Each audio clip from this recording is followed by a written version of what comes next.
Hello, today I'm going to cover the effects of legalizing marijuana on the economy. Please take a brownie and enjoy the show. So, some of you may be wondering, what is marijuana? I'll explain briefly. Marijuana is the greenish gray assortment of dried, shredded leaves and flowers derived from the cannabis plant. When used as a drug, we call it marijuana. When used for textiles such as paper and clothes, we call it hemp. The difference between the two is the levels of THC in both. In the BC era, Chinese writing shows its medicinal use for symptoms of gout and malaria. It spread to India, North Africa, and Europe for medicine production and recreational use. The plant was introduced to the New World by the Spanish and Jamestown by the English, and after the Mexican Revolution in 1910, migrants introduced recreational use in the United States. Majority of the states ban all marijuana usage, and some states such as Florida and New York only allow medicinal use. Alaska, Washington, Oregon, California, Nevada, Colorado, Maine, and Massachusetts are the only states that allow recreational use.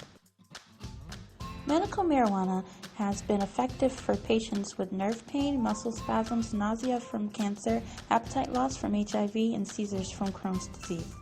Cannabis growers could help farmers in food production by sharing technologies applied to growing marijuana. In the construction industry, hemp fibers can be used to make cheaper building materials and insulation.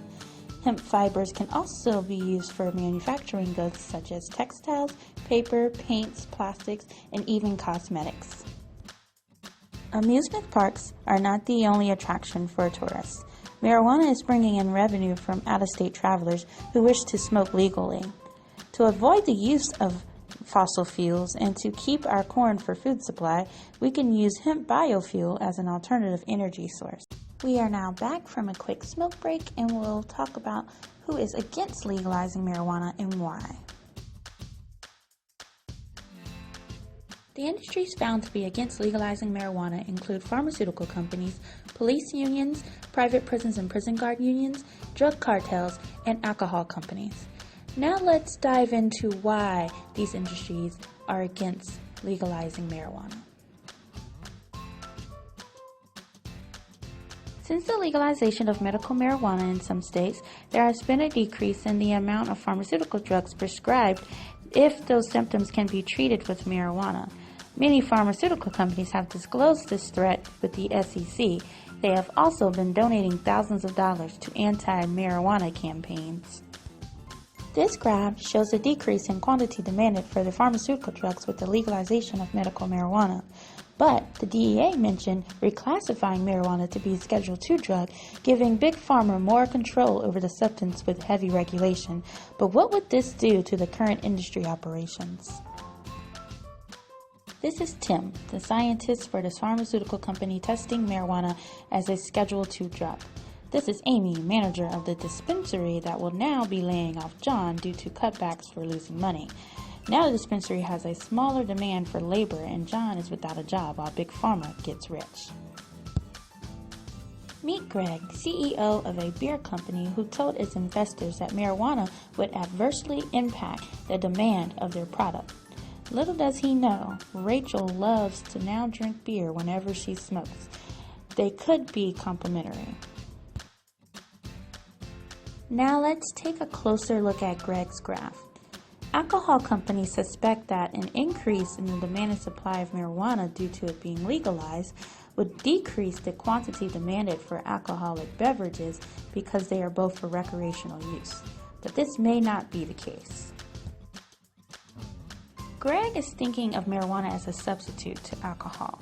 However, what if marijuana and alcohol are complementary products? According to recent studies, in places where marijuana has been legalized, alcohol consumption has actually increased, as shown in this graph. The next three groups, police unions, private prisons, and prison guard unions, are all fighting against the legalization of marijuana for similar reasons.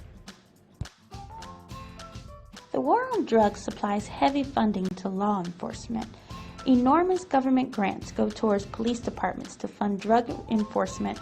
Some of that funding is allocated to focus solely on marijuana control. Well, once the police arrest them, off to prison they go. In 2013, over 693,000 people were arrested in the United States for marijuana-related crimes. The more people incarcerated, the more money private prisons make. The more people incarcerated, the more prison guards needed.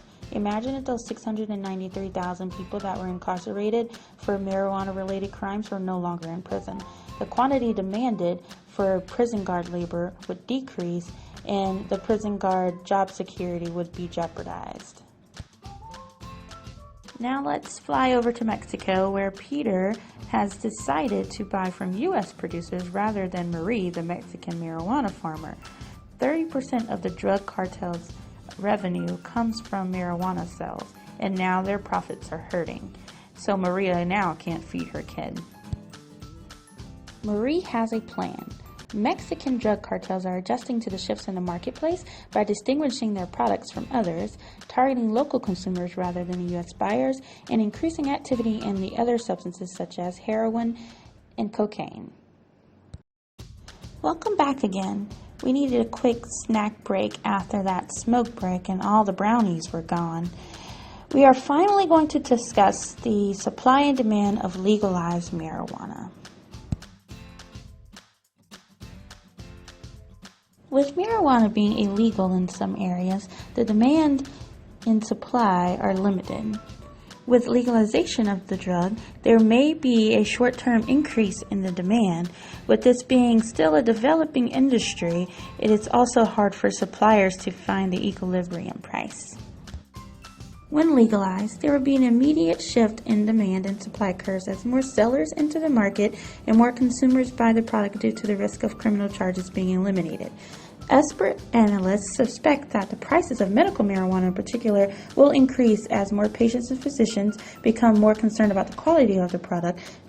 Government interventions include taxes to increase the price of weed and create revenue, regulations to monitor the sale and consumption of marijuana, and tariffs to compete with the low worldwide prices. Let's take a look at a graph of what a tariff would look like. Oops, that was too fast. Let's take another look at that graph. As you can see, a tariff would decrease the amount of imports and decrease the consumer surplus.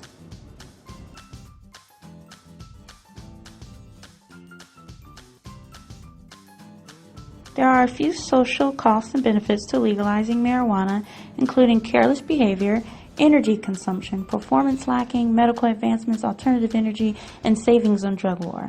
But let's dive into what each of these mean. What if someone drives under the influence or goes to work and school high? Apparently, it also takes a lot of energy to grow cannabis plants inside with grow lights, air conditioning, and humidifiers for a quality product. Now, what's great about marijuana is it opens the door for advancement of natural medicine. It drives down the profits of the drug cartels. It could serve as an alternative energy resource, and we could also save money spent on drug wars and incarcerate less people. I would take questions in a few, but I would like to get you thinking on the following discussion question.